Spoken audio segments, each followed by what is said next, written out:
Colombia has consolidated itself as a global hub for both BPO and KPO services. According to ProColombia, the sector generated more than 700,000 formal jobs and is accounted for 1.5% of the country's GDP. However, today we face an unprecedented crisis. The US government has announced a package of measures that includes blocking access to technology providers, as well as restrictions on offshore outsourcing contracts with Colombian companies like ours. In a single move, we have lost access to the technology we rely on daily in nearly 60% of our international contracts. My name is Paula Morales, Strategic Director at Outsourcing SA, a leading Colombian BPO firm with 7 years of operations, 350 employees, and $9 million in revenue. We thank you for your time. This dual dependency on the US has now become a reality. This is not only about our organization. It's about an ecosystem that represents millions of dollars on service exports.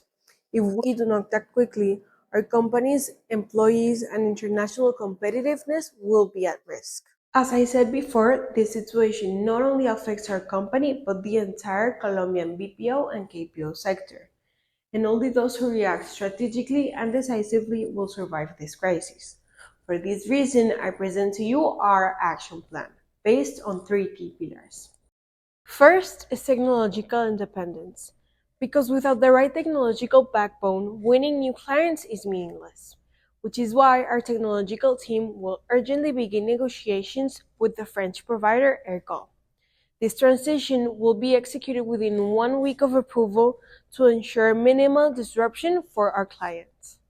Second is market diversification. Relying heavily on US clients is a risk we can no longer afford to take, which is why we will expand into Europe, where demand for multilingual services is rapidly growing. At the same time, we will be launching pilot operations in Africa, more specifically in South Africa and Nigeria, where digital consumption is expanding. Third is smart automation.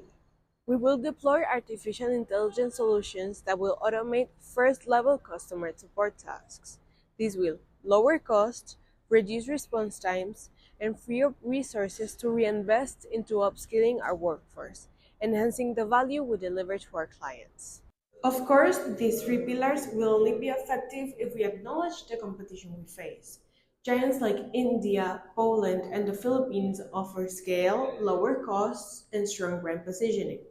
How will we compete? With 3 clear strategies.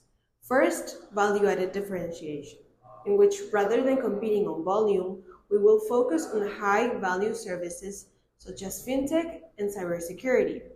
Second is global standards and certifications. We will comply with strict international norms such as GDPR in Europe. And third is digital nation branding.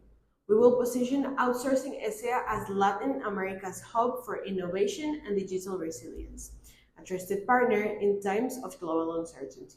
Through this strategy, we eliminate our dependence on US clients and providers. We secure continuity by adopting new technologies, diversifying our revenue streams, and strengthening our human capital. We will migrate 100% of our technology to non-US providers, while projecting that 30% of our new contracts will come from Europe and Africa. Today, our dependency might seem like weakness. Tomorrow, it will be the foundation of new strength. This crisis does not disconnect us from the world. It connects us with new opportunities. Outsourcing SA is ready to prove that it can be a strategic, reliable, and innovative partner on the global stage.